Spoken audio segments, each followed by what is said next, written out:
Hello and welcome to Super Conscious Athlete. Today I'm going to walk you through a video that's going to guide you to set your ideal hype level. When you identify your ideal hype level and learn how to attain it, your performance will improve and become more consistent. This takes awareness, tools, practice, and a routine. The inverted U model by psychologists Yerkes and Dodson shows the relationship between hype level and performance. I'm illustrating inverted V's instead of U's. There are athletes who thrive on nerves and butterflies and are able to use this energy to focus. It gives them a boost to play in their zone of excellence. So if you see here, the circle player performs best at a level 8 hype, and that brings them to the peak performance of a 10. While others thrive when calm and composed, they use that centered energy to focus and put them in their zone of excellence. So here at a hype level of 3, the X player is achieving that peak performance at 10. Meet Tom. He's a high school basketball player. In the locker room, Tom is relaxed and focused. He is at his ideal hype level of a 4, which would have him performing at a 10 in his zone of excellence. But once he walks out on the court, he hears the music playing and his hype level increases to a 5. He makes eye contact with an opponent. It triggers him, and it jumps to a 6. The cheerleaders are exciting the crowds, and guess what? His hype level is now at a 7.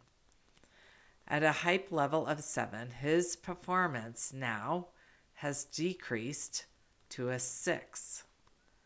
This is an example of why it is essential to know where your hype level should be to perform at your best, and then know how to get it back there as quickly as possible. When you identify your ideal level and learn how to attain it, your performance will improve and become more consistent. So I've included worksheets in the email I sent out.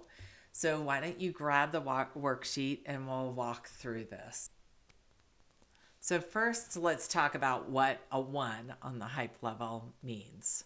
A 1 is you are half asleep, super low energy. And then a 10 is incredibly high energy, so much so that you are banging your head against the locker. Okay, step 1, personality traits. Identify the personality traits to determine where you might find yourself on hype level. Check the personality traits that best describe you. 1 through 5, you're going to find someone that's down to earth, that's cautious, that's self-composed. 6 to 7, you're finding someone that's a risk taker, assertive, and competitive. So mark the boxes that best describe you. And yes, you probably will have boxes on either side checked. But what you want to focus on is which side do you have more boxes checked.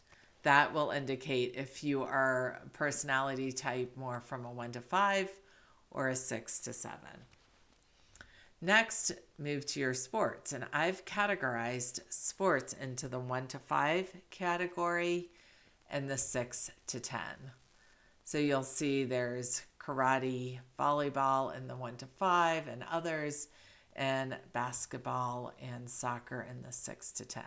Now you may play more than one sport, but I would like you to just focus on one sport as you go through this worksheet, because you may find that your hype level is different from sport to sport.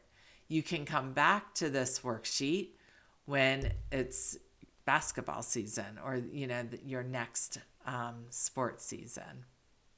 Step 3, we're going to look at your position. Again, I've categorized 1 through 5 hype level That position requires fine motor skills like timing, decision making, scoring, handling, passing, setting, and accuracy. A 6 to 7 hype level position requires gross motor skills, raw power output, speed and agility, quickness and aggression. Now you might do both of these, but look at your position and decide where it falls within those two hype levels. And step 4 is past competitions. I'd like you to take a moment to just think about the last time that you played really, really well. What hype level do you think you are at? And make note of that. Then in the notes section, I want you to just kind of gather your numbers together and look at them and come up with what you feel your right hype level is. There's no mathematical equation that's going to give you a number. I want you to talk to other players, coaches, and just kind of get an idea of what you think your hype level is after looking at this worksheet. And put that number down in the bottom corner. Now that you have identified your ideal level of hype, now you know where you need to be alert and energized enough to concentrate and perform at your best. So what if you are overhyped? If you're above your ideal level, you'll be too hyped to the point that you'll feel edgy, tense, and nervous, so that your concentration and your performance suffer. So what are the signs of being overhyped? Before a competition, you're thinking that you're inadequately prepared. Your mind is racing, it's impatient and irritable. Your body, you feel your muscles are tense. You feel anxiety. You have sweaty palms. You're experiencing excessive stomach activity and you're fidgety. During a competition, if you're overhyped, you might be overthinking plays. You might be making calls or plays too quickly.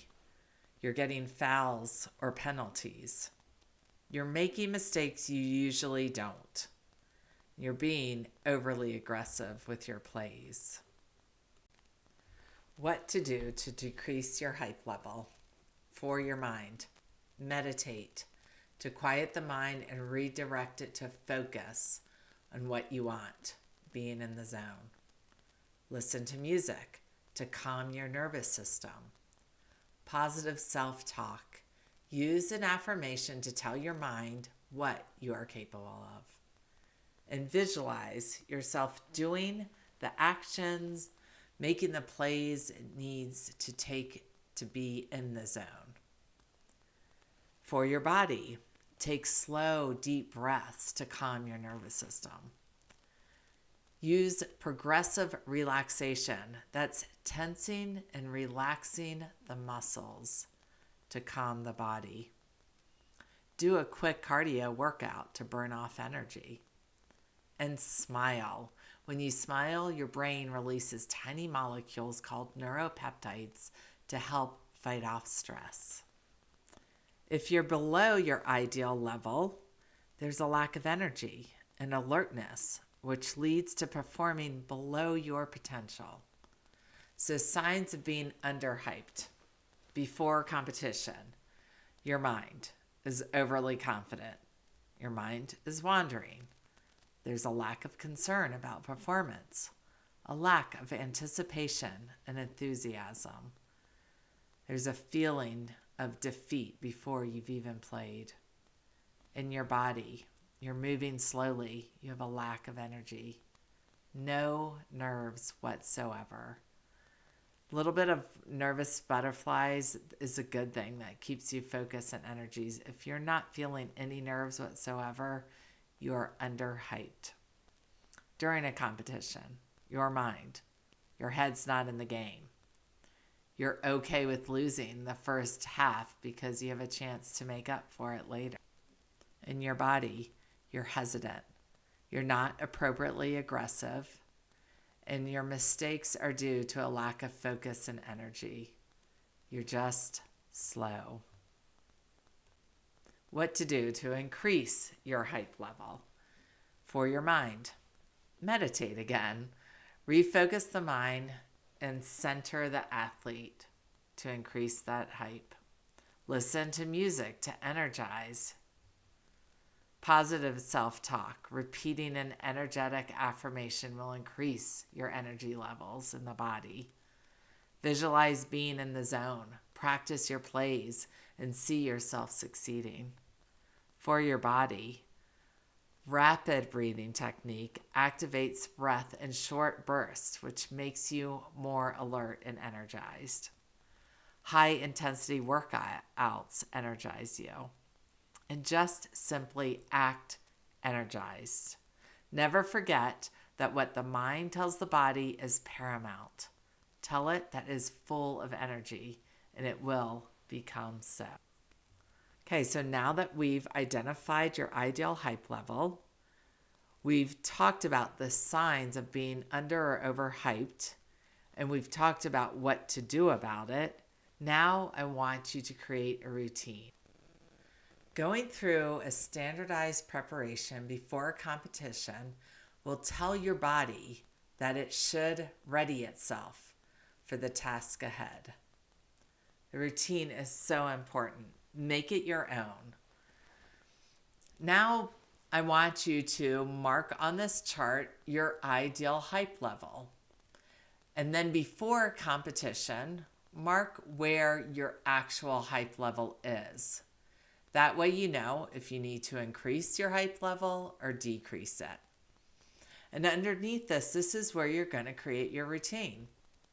So check all the resources that I've attached to the email, meditations, visualizations, exercises, and come to this sheet and create your routine. Figure out what you're going to pull from the resources I provide you with that will get you hyped up. Figure out what you're going to use to calm down and what you're going to use to maintain that ideal hype level. So you are well on your way of finding your unique hype level. After competition, I want you to pull out this worksheet. And this is going to lead you through a series of questions to identify if your hype level worked for you, if the routine that you put together to either increase it or decrease it worked for you. So take some time with this, because if you take the time to really get this right now and create the routine that's really going to move that hype level to that ideal level that's going to put you in the zone, you are going to carry this through the rest of your athletic career. So take a little time in the upfront, and this is something that you are going to have for years. That's really, really going to work for you. So visit this, I would say, an hour or 2 hours after your competition, and really, be thoughtful in the questions. So what I will provide you with in the email attached is recorded meditations, breathing techniques and visualizations that will set the ideal hype level or that will increase it or decrease it. I also have a list of recommended music. I love your suggestions as well. So if you guys could send me an email of what music really hypes you up or relaxes you, I would appreciate that. And a list of recommended workout routines to adjust your hype level. And then you guys are going to create your own unique affirmations. So I have a guide that's going to walk you through that. I hope this information was helpful. I hope I brought a lot of awareness to your hype and energy level and have given you the tools that you can take this and create your own routine and bring this through years of your athletic career.